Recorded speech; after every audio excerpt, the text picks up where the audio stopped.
नमस्कार दोस्तों, स्वागत है आपका मेरे YouTube channel Ranjana Hindi education में। आज हम विराम चिन्ह के बारे में पढ़ेंगे। तो विराम चिन्ह इसकी परिभाषा होती है, भाषा लेखन के समय प्रयुक्त संकेत चिन्हों को विराम चिन्ह कहते हैं। कि जब हम भाषा को लिख रहे होते हैं, कोई पैराग्राफ लिख रहे होते हैं, उसमें हम जिन चिन्हों का प्रयोग करते हैं उन्हें हम विराम चिन्ह कहते हैं। जैसे हमारे पास एग्जाम्पल है कुछ, मान लो कि ये वाक्य ऐसे लिखे हुए हैं, एक ही वाक्य हैं लेकिन 3 प्रकार से लिखे हुए हैं। रोको मत जाने दो, ठीक है, ये वाक्य पूरा हो गया कि रोको मत जाने दो। और दूसरा है, देखो ये जो कोमा है ये रोको के बाद लगा है, ठीक है। तो रोको मत जाने दो, इसका मतलब हुआ कि रोको, इसको रोक कर रखो, मत जाने दो। और थर्ड है, इसमें लिखा है रोको मत, क्योंकि जाने दो, इसको रोक कर मत रखो, इसको जाने दो। तो इसका ये तो कि विराम चिन्हों का प्रयोग कितना जरूरी होता है। अगर हम इनका प्रयोग गलत तरीके से करेंगे तो वाक्य जो है वो गलत हो जाएगा, और अगर हम विराम चिन्हों का प्रयोग सही तरीके से करेंगे तो वाक्य बिल्कुल सही रहेगा। हिंदी भाषा में विराम चिन्हों का प्रयोग 14 प्रकार से होता है, ठीक है। पहला है पूर्ण विराम, अल्प विराम, विस्मयादि बोधक चिन्ह। फिर हमारा है निर्देशक चिन्ह, विवरण चिन्ह, हंसपद चिन्ह, विस्मरण चिन्ह, अर्ध विराम, प्रश्नवाचक चिन्ह, योजक चिन्ह, उदाहरण चिन्ह, कोष्टक, लाघव चिन्ह और विस्तार चिन्ह। ये हमारे पास 14 प्रकार के होते हैं। इनका हम आगे वर्गीकरण देखेंगे। पहला है पूर्ण विराम, ठीक है। तो पूर्ण विराम का साइन जो होता है वो इस तरह से होता है, एक डंडी का होता है। तो पूर्ण विराम पूरे रुकने के लिए प्रयोग किया जाता है। जब वाक्य खत्म हो जाता है तो पूर्ण विराम का प्रयोग किया जाता है। जैसे मेरा नाम शिवानी उपाध्याय है, ठीक है। और अर्ध विराम, अर्ध विराम का अर्थ है आधा रुकना। देखो पूर्ण का था पूरा विराम, अर्ध आधा रुकना, ठीक है। तो ये विराम पूर्ण विराम की अपेक्षा कम समय का होता है। इसका शाइन ये होता है बिंदी और कोमा। तो जैसे मुझे जल्दी जल्दी पहुंचना है, फिर अर्धविराम लिया हुआ है, फिर खाना खाना है, फिर अर्धविराम है, फिर अन्य काम भी करना है। थर्ड है अल्प विराम, अल्प विराम होता है थोड़ा सा रुकना। तो ये अर्धविराम से भी कम समय के लिए रुकना, तो उसे कहते हैं हम अल्प विराम।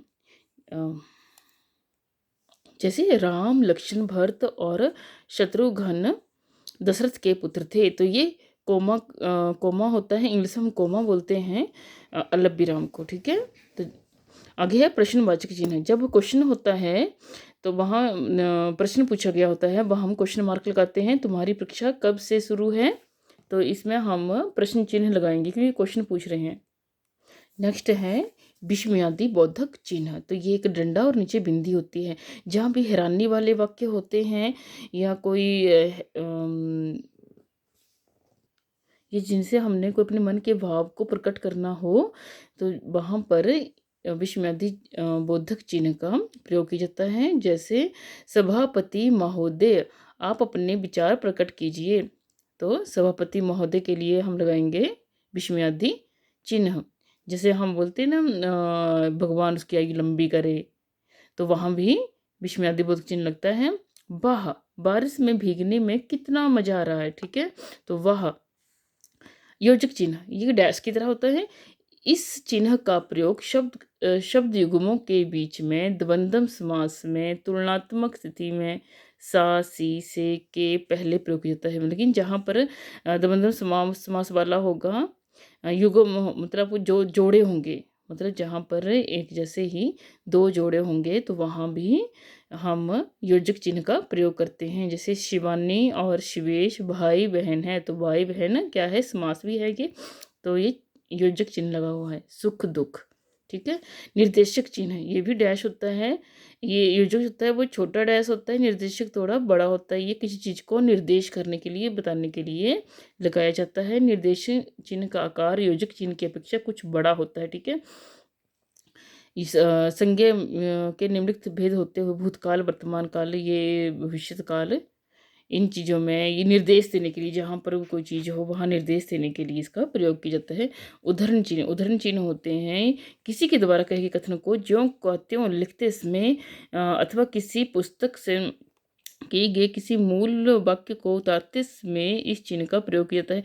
मतलब किसी की बात को हमने अगर कहना है तो उसकी बात को अगर हम जैसे के तैसे हमने लिखना होता है तब उद्धरण चिन्ह लगाते हैं। अगर हमने उद्धरण चिन्ह नहीं लगाया हो तो इसका मतलब है कि उसकी शब्द जो हैं वो चेंज किए गए हों।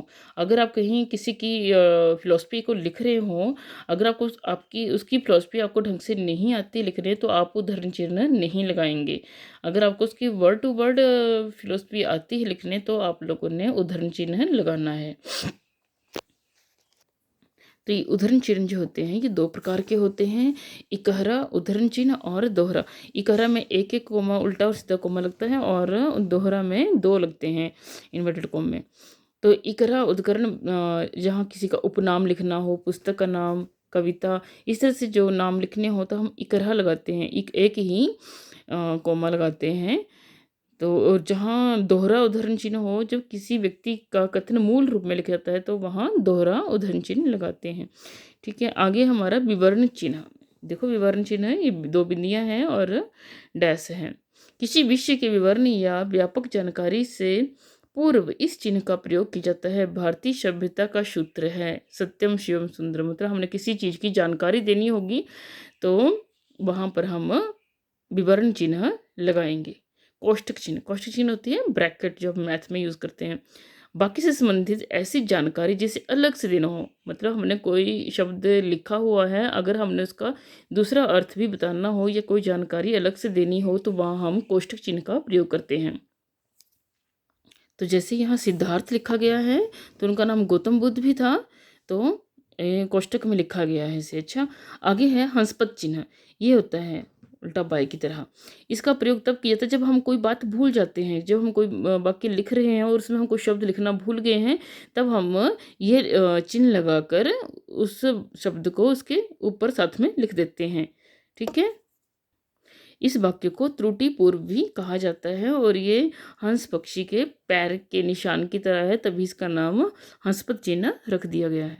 जैसे यहाँ एग्जाम्पल दिए गए हैं, मेरा रोहिणी शर्मा है, मतलब नाम लिखना भूल गए थे तो यहाँ बीच में छोटा सा ऐसे हमने, ये तो बड़ा सा लगाया हुआ है, छोटा सा ऐसे लगाकर भी लिख सकते हैं, मेरा नाम रोहिणी शर्मा है। आगे लाघव चिन्ह।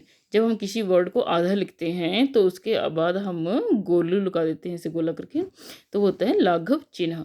किसी शब्द को पूरा ना लिखकर केवल प्रथम वर्ण लिखने के पश्चात यह चिन्ह लगाया जाता है। ठीक है, जैसे लिखा हुआ है क्री, प्री, उ, डॉक्टर, AP अब जे अब्दुल कलाम, जैसे शॉर्ट फॉर्म में लिखा गया है। आगे है विस्मरण चिन्ह। जैसे हमने किसी चीज़ को याद रखना है तो उसको पॉइंट आउट करना हो तो हमने इस तरह से विस्मरण चिन्ह लगाते हैं। यदि लेखन किस्में कोई महत्वपूर्ण बात का बड़ा हिस्सा छूट जाए तो उसे वक्तव्य के अंत में, जैसे नोट की हमने ये चीज़ भूल गए हैं तो उसको हम स्मरण रखने के लिए नीचे लिख सकते हैं अलग से। लिखने से पूर्व वहाँ और जहाँ यह बात लिखी जानी चाहिए थी, दोनों स्थानों पर इस चिन्ह का प्रयोग किया जाता है कि अगर हम जहाँ छूट गई ये लाइन लिखना वहाँ भी ये साइन लगाएंगे और जहाँ वैसे पंक्ति को लिख रहे हैं तो वहाँ भी यही साइन लगाएंगे, चिन्ह लगाएंगे। आगे है विस्तार चिन्ह। इसे बिंदी बिंदी बिंदी बिंदी लगी होती है, ये किसी बात को पूरा करने के लिए। जब किसी गीत या कथन को आगे बढ़ाने केस में पुनः पुनः बोला जाता है, यानी कि दोबारा दोबारा बोला जाता है किसी बात को, तो हम उस बात को बार बार ना लिख कर हम बिंदी लगा देते हैं। ये इसे 5-6 बिंदियाँ इकट्ठी लगा देते हैं तो वो हमारा कौन सा चिन्ह होता है, विस्तार चिन्ह। तो दोस्तों आज के लिए बस इतना ही, मिलते हैं हम अपनी नेक्स्ट वीडियो में, तब तक के लिए बाय। और मेरी वीडियो को लाइक शेयर कमेंट और जिसने सब्सक्राइब नहीं किया है वो सब्सक्राइब करके बेल आइकन दबा देना। ठीक है, बाय।